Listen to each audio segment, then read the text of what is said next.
Welcome to this lecture in our course on mechanical operations.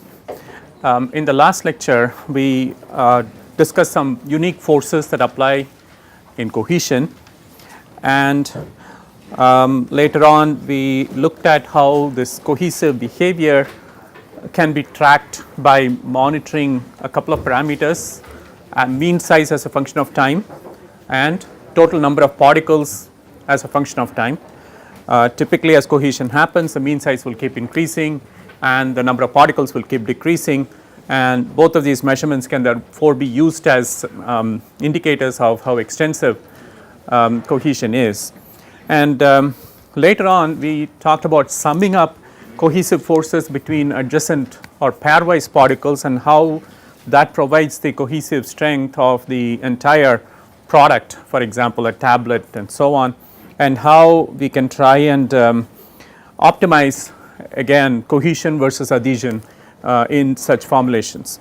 So today we will first discuss another application of cohesion in the flowability of materials, and after that we will start the next topic of discussion, which is transport properties, which is the last fundamental property of particles that we need to know about before we start discussing specific mechanical operations.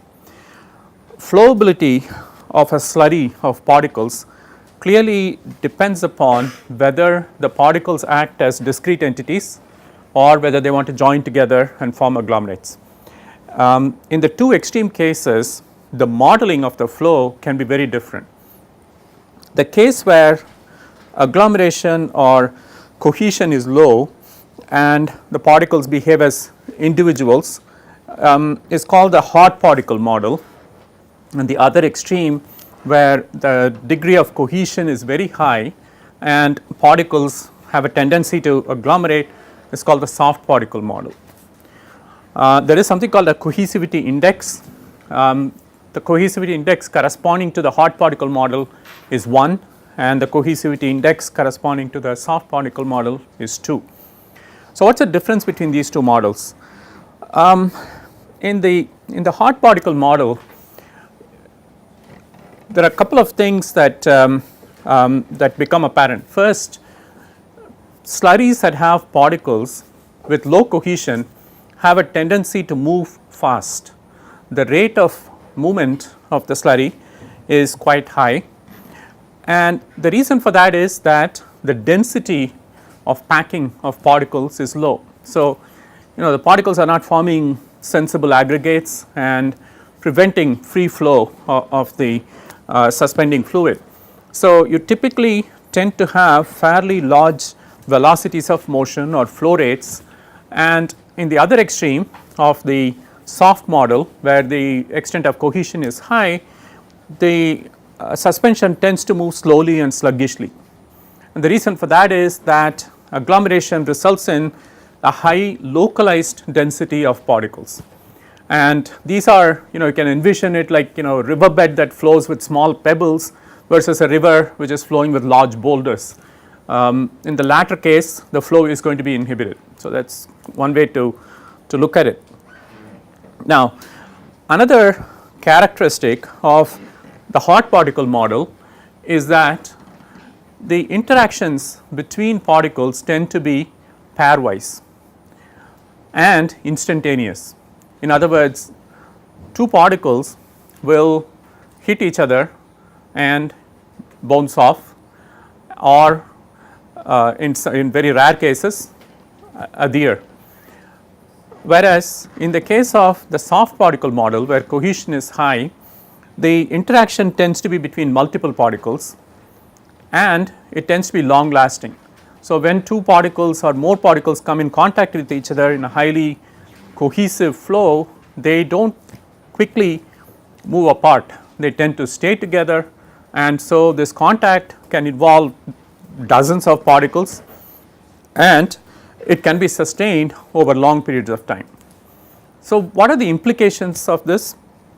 The hot particle model flow tends to be, you can model the flow by first modeling the flow of the suspending fluid and then treat the particles that are in the suspension as separate entities and model them kinetically. In other words, you can look at the dynamics of individual particles and how they behave when they strike each other. Whereas in the case of the soft particle model, you have to model the whole thing as two continuous phases that are coexisting. So, the fluid phase is one continuous phase, but the particle phase, because of the high extent of cohesion, behaves like a virtual second continuous phase. So, it becomes a multi-phase model.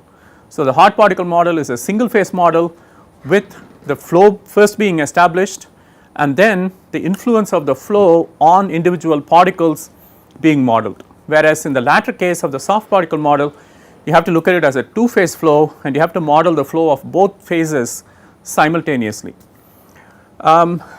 So, one of the key things whenever you do numerical modeling is the time step that you take in your model, delta t. Have you taken any courses in numerical? Probably. So, you know that the delta that you take has a significant influence on things like convergence, accuracy and so on. So, the time step that you take is a critical parameter when you are trying to model, particularly in the hot particle range, because in the hot particle range you are trying to track each particle separately and based on its position at time t, you want to know what is going to be its position at time t plus delta t, which depends on, first you have to know if your velocity at time t is some vt, what is going to be your velocity at time t plus delta t. So, in order to estimate that, delta t has to be selected carefully, and delta t in the case of a hot particle model is chosen not randomly, but based on this ratio of rho p over gp to the power half times pi times dp, where rho p is the density of the particle, gp is the shear modulus of the particle and dp is the particle diameter in micrometers. So, the implication here, one simple implication based on particle sizes, as the size gets smaller you have to take smaller steps. So, because the finer the particle size, the greater is the tendency for the particle to move quickly.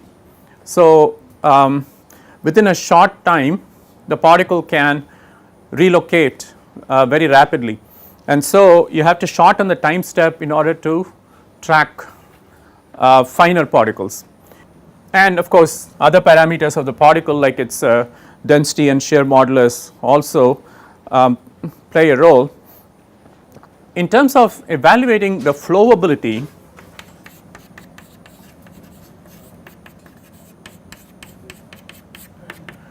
of course, there are many applications in mechanical processes and operations that you can think of.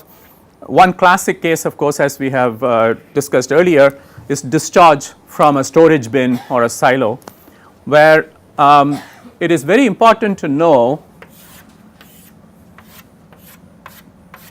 if you have some grains or other particulate materials stored in a silo, and let us say that there is a valve and you open it, you want to know how that grain is going to discharge from the silo, and the particles are going to be adhered to some extent to each other, if only because of humidity that develops over time.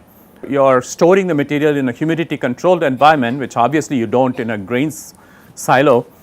The humidity itself is going to condense enough capillary liquid to provide cohesion between the grains in the storage bin. So, when you open, the key question for you want to be able to predict, if I open this for 1 hour, how much material am I going to discharge, right? And that is going to depend on the flow dynamics of this stored material in the silo. And the flow rate or discharge rate is going to depend very much on whether these grains are going to be in free flow or whether they are going to be in coherent flow. And so, modeling is essential to be able to predict how the grain is going to discharge. The reason modeling is important is because it is very difficult to obtain the data experimentally as far as how this grain is going to behave, because even if you instrument it in some fashion, with some sensors and so on, you are only going to be capturing the outer periphery of the stored material that is near the walls of the silo, right. You are really not going to be able to penetrate into the bulk of the stored material to do any kind of experimentation there, for example flow velocities and so on. One reason of course is that the probe itself can then become an intrusive effect. So typically experimental data, if they are collected at all, would be collected near the boundaries, near the wall, near the entrance, near the exit and so on. But what is the problem with that? The problem is the flow behavior near these solid boundaries is dominated by adhesion, not cohesion, because the wall itself becomes an intrusive effect. Cohesive behavior far away from solid boundaries is going to be very different from cohesive behavior near the solid boundaries, because adhesion becomes an extraneous effect. So whatever data you gather, whatever conclusions you draw based upon experiments that you do at the boundaries may not really be relevant to the bulk of material discharge, which of course makes it doubly important that you should have good modeling capabilities for how the discharge is going to be happening. So typically the approach that is used is kind of a semi empirical approach. You develop a model and you make certain predictions about the behavior of the material. You make predictions all over, but you also make predictions at the boundaries. You try to compare your predictions at the boundaries against the experimental data that you collect at the boundaries, and you validate your model that way. And based on your validation at the boundaries, you then assume that if your model is valid at the boundaries, it is also going to be valid in the bulk. Again, that is a questionable proposition, but that is, you do not really have much choice, because as I said, it is very difficult to collect experimental data in the interior to compare with your model.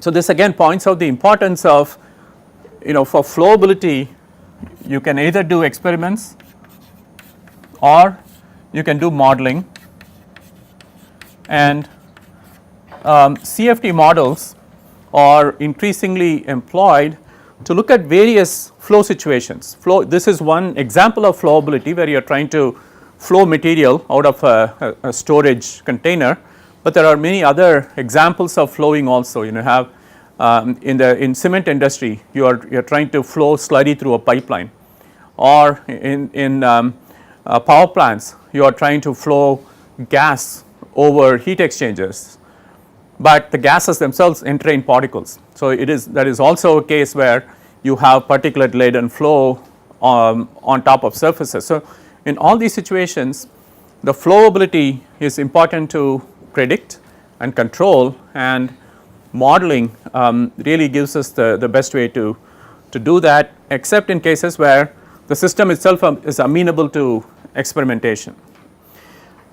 All right, so cohesion in concert with adhesion plays a significant role in determining how particles behave when they are set in motion as part of a slurry. It could be a gaseous suspension, or it could be a liquid suspension. But the key or common factor in all this is how particles move. The dynamics of particles clearly play a major role.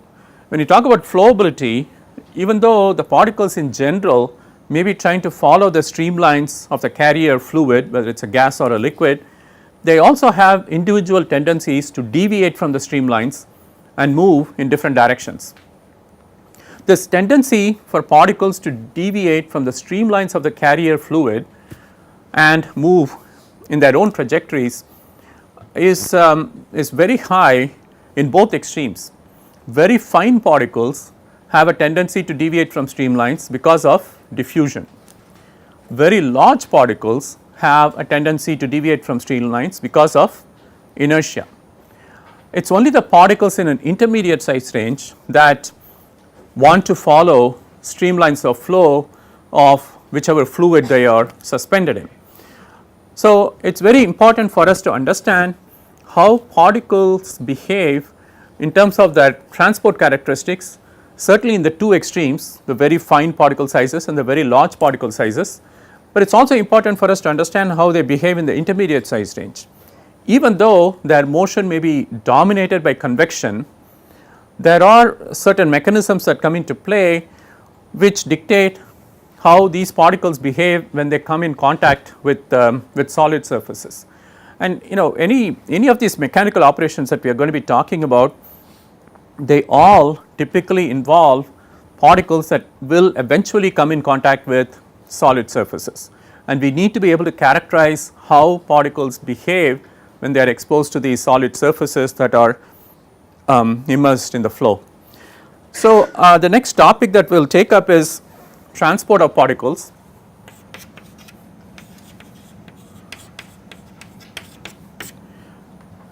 The dominant mechanism of particle transport is dictated by its size range. So, if you look at the various size ranges,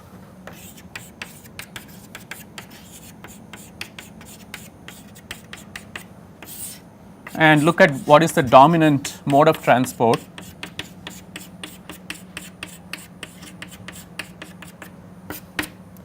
let us start with nano, less than 100 nanometers. What do you expect will be the dominant mode of particle transport? Any idea? Anybody want to venture a guess? Diffusion, right? And just like for vapors you have thick diffusion, for particles it is given the name of Brownian diffusion.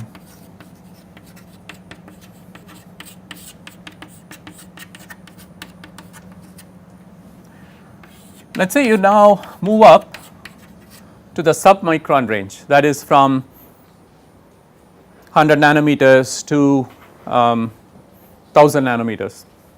What do you think will be the dominant mode of transport? Is it still diffusion? Yeah, I mean diffusion will certainly play a role. Does any other mechanism come into play? Electrostatic forces. So, in the submicron range you have a combination of Brownian diffusion plus electrostatic forces that come into play. Let us say you look at 1 to 10 microns. What will be the dominant mode of transport? It is in this size range, as I mentioned earlier, that particles have a tendency to follow flow streamlines. So, they will be dominated by the convective behavior of the carrier fluid. So, the dominant mode of transport is simply convection. Now, convection can be forced convection or can be free convection or natural convection. How about 10 to let us say 100 microns?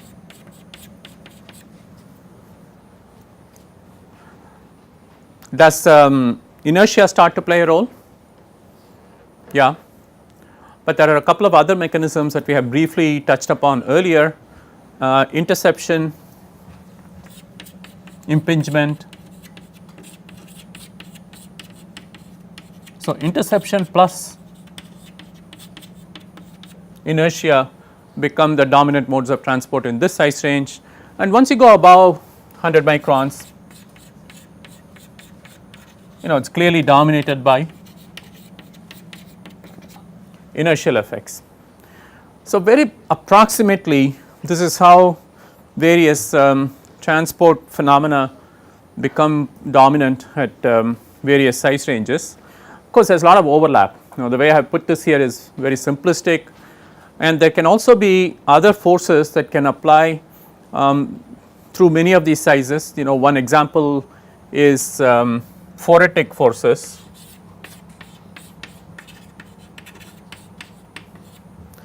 A phoretic force is one that is superimposed because of an applied field.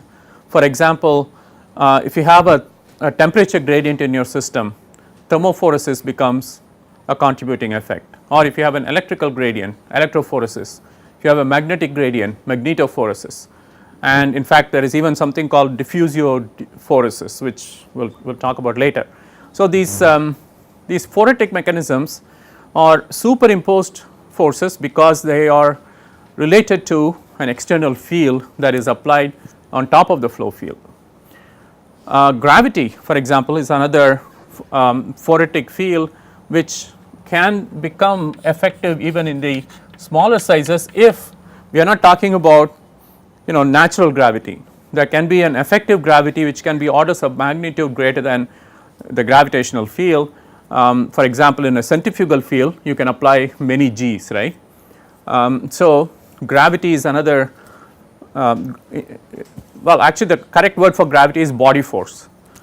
It is not, because when you say gravity people tend to think of the gravitational Earth's gravity. So, a better term to use here is to just say body force, which can be any volumetric force field. All right, so let us start from the top. Diffusion. Of course, the mechanism of diffusion is pretty simple. You have a random walk process, right. When you talk about vapor molecules and how they diffuse, the way they diffuse is essentially that they have a tendency to take random walks and they keep walking until they interact with their nearest neighbor, and then they bounce off, get deflected and go somewhere else.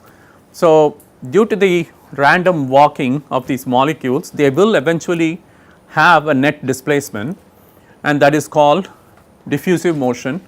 That is how diffusion happens. In the case of particles, diffusion happens because you have to assume that particles are a little larger than vapor molecules, and so the process is not exactly the same as how it happens for vapor diffusion, but very similar. So, in the case of particles, they are subjected to impaction by neighboring fluid molecules. So, many fluid molecules may come and impinge on, because of their random walk they will encounter the particle. So, what is going to happen every time a gas molecule or a liquid molecule interacts with the particle, it will transfer momentum.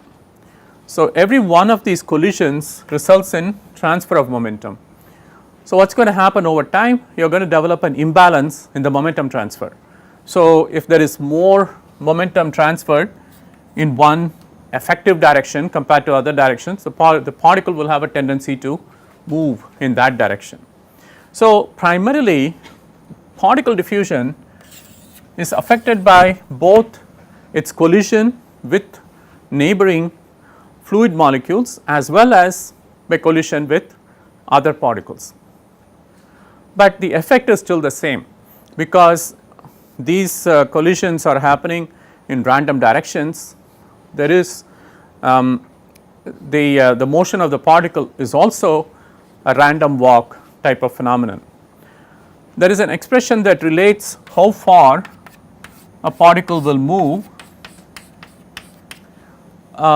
as a function of time due to diffusion. It is simply given by x equals square root of 2 dp times t, where dp is the diffusivity of the particle. Again, this is very similar to an expression you may be familiar with for Fick diffusion of molecules. So, the distance that a particle effectively moves due to diffusion goes as roughly square root of time. Now, this parameter dp itself is given by 2 kT cc by 3 pi mu dp, where again k is the Boltzmann's constant, T is temperature, Cc is the Stokes-Cunningham slip correction factor that we discussed in the last lecture, mu is viscosity, and dp is particle, and diffusivity has units of meters per second, right. Just like thermal diffusivity or momentum diffusivity, Brownian diffusivity also has units of meter squared per second. Now, Cc, as we saw in the last class, has a dependence on particle diameter. I mentioned yesterday that it goes roughly as 1 over dp. The actual expression for Stokes-Cunningham correction factor is it is 1 plus a function of lambda over dp. Now, if you recall, what is lambda over dp? You remember that a number that I mentioned last time? It is actually 1 over that, right? So, for example, for air at atmospheric pressure and temperature, the mean free path is roughly 0.066 micrometers. Under those conditions, you can write this as 1 plus 0.16 times lambda over dp.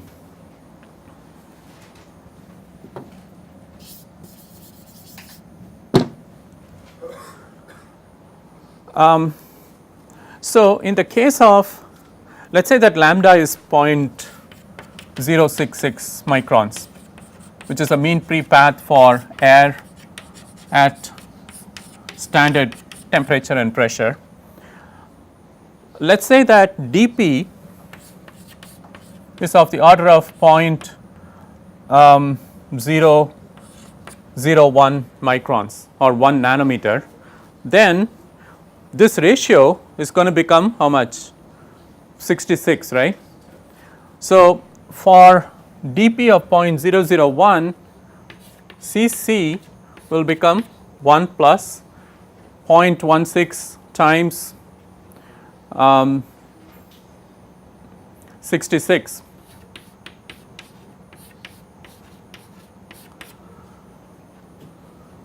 So, basically this one you can almost neglect. Cc will now have a huge influence on the diffusivity parameter. So, as the particle size decreases, this term will start to have a significant influence over the total diffusivity that we have. When dp is 1 micron or when dp is roughly equal to the mean free path, then this effect can be quite small, it is only 0.16 or 16%. But as the value of dp starts to dip below the mean free path to a significant extent, this term will have greater and greater influence. So, effectively what does that mean? If you look at dp particle diffusivity, this will go roughly as 1 over dp for larger particle sizes when dp is of the order of 0.1 to 1 micron range, but it starts to vary as 1 over dp squared as the particle diameter drops much below 0.1. So, in the nano size range, particle diffusivity goes as 1 over square of particle size roughly. In the submicron to micron size range, diffusivity goes as particle size itself. So, that is the reason why when you go to very, very fine sizes, the nano sizes, Brownian diffusion becomes the dominant effect and starts to dominate over other forces that are possible. And again, as temperature increases, diffusivity increases. As I mentioned yesterday, that is another reason why cohesive behavior is much stronger at higher temperatures. Particles diffuse faster, find each other quicker, tend to adhere more strongly, and viscosity again is in the denominator. The less viscous the fluid, the greater is the diffusivity of the particle and the greater is the tendency for cohesion. So, how does diffusivity affect particle transport? You all know Fick's law of diffusion, right, which says flux is proportional to concentration gradient. Now, that is actually called Fick's first law. So, Fick's first law simply says J is proportional to actually a gradient in concentration del C. So, a concentration flux will depend upon the concentration gradient, and the proportionality factor is the Fick diffusion coefficient. So, this is called the Fick's first law of diffusion, and similarly in the case of particles, Jp, which is particle diffusion, is proportional to a gradient in the concentration of particles in the suspension. So, another way to write this equation is in terms of mass, you can say that dp rho times gradient in omega p, where the notation is as follows: m stands for mass, mp stands for particle mass, a dot on top of the m says per unit time, and the double prime says per unit area. So, what is this is basically then mass flux. So, the mass flux of particles under diffusional conditions is equal to dp, which is the diffusivity of the particle, times rho, which is the density of the carrier fluid, times the gradient in the mass fraction of particle p.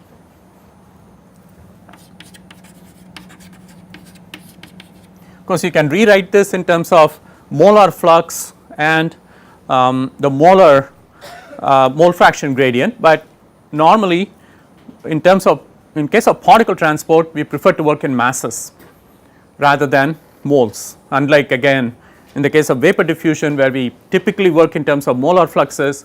In case of particles, we tend to work more in particle fluxes. So, this is the so called first law of diffusion for particles. What is the basic assumption here? What is the term that is missing? Time dependence. So, the first law of diffusion assumes steady state, and this is the steady state particle mass flux that will be established when you have diffusion as the phenomena that is coming into play. So, what is the equivalent when you have a transient diffusion situation? That is the second law of diffusion. The second law of diffusion says that J equals n0 times dp by pi t to the power half, where J is number per unit time, n0 is the number of particles per unit volume that is far away from the surface. For example, if you have a surface and you have a fluid on top of it and you have particles suspended and you are trying to calculate the rate at which particles are diffusing to the surface, n0 is the concentration of particles far away from the surface, what we call the mainstream of fluid flow. dp again is the diffusivity of the particle, t is time. If you take this and you integrate this over time, by the way, if you want to check units, dp is meter squared per second, t is time. So, this is meter squared by second squared. So, this has units of meters per second, n0 is per unit volume. So, this is 1 over meter cube times meters per second or per meter squared second. Okay. So, this is per time and unit area. So, this is a flux, J is a flux term, number per unit area per unit time. So, very important to keep track of units and dimensions. So, what is, if you integrate this over time, then at any time t, the total particles that have accumulated per unit area will be given by 2n0 times dpt over pi to the power half, basically integrating this with respect to time. So, this is the expression that is commonly used to describe time dependent diffusional transport of particles. So, the key things here are that the number of particles accumulating per unit area at time t will be proportional linearly to the concentration of particles that existed to begin with, which is obvious. You know, if you have twice the number of particles are likely to deposit. It depends on the square root of particle diffusivity and the square root of time. So, you know, in many practical situations you may want to control this, you may want to maximize it or you may want to minimize it. For example, if you are operating a clean room and you are worried about particle contaminants depositing on semiconductor wafers and causing yield problems, reliability problems and so on, you would want to minimize this. So, if this is your wafer surface and you have particles floating around in the room, you want to design the system such that you minimize this. So, if you want to minimize n, how would you do that? This expression gives you a lot of clues. Obviously, the best thing to do is to keep the room itself very clean. You know, if your n0 value itself is very small, then clearly n of t is also going to be very small. T is another key parameter, time of exposure. So, if you look at how people manage clean manufacturing, they make sure that critical surfaces are exposed for as little time as possible. You know, you keep moving the product through the line very quickly, or you provide some encapsulation to make sure that critical locations or critical features in your product are not exposed to the environment. Okay. So, you can try and reduce this, you can try and reduce this. How about dP? How would you reduce dP? As we have seen before, by increasing particle size you can reduce its diffusivity, right, but you got to be careful with that strategy, because by increasing particle size you might reduce diffusional transport, but you might increase the other modes of transport that we have listed earlier. So, by trying to solve the diffusional deposition problem, you might actually make other deposition problems worse. So, you got to manage this very carefully. You have to optimize the distribution of particle size in such a way that you get the best functional benefit for your product. So, one of the things you need to understand is, for whatever product you are making, what is the most sensitive size? Is your product more sensitive to fine particles or is it more sensitive to large particles? If your product is more sensitive to very, very fine particles, then you try to minimize diffusional deposition, right. Whereas, if your particle is or if your product is more sensitive to larger particles, then you do not mind if diffusional deposition rates are high, you just want to minimize deposition due to large particles. You know, you can think of many examples. Again, if you talk about integrated circuits, semiconductor devices, typically they are sensitive to large particles. The particle has to be larger than some critical dimension in order for it to have a harmful effect. So, in that case, typically they would allow fine particles preferably over larger particles, but there can be other situations where the reverse is true. For example, human beings and the kind of stuff that we ingest, typically fine particles may not bother us so much as larger particles, or sorry, larger particles will tend to get filtered out, whereas the fine particles will not. So, the fine particles will have a greater tendency to escape either through our noses or through our skin or whatever. So, we will be more worried about controlling the particle population in the smaller size range when it comes to human health, safety, hygiene and so on.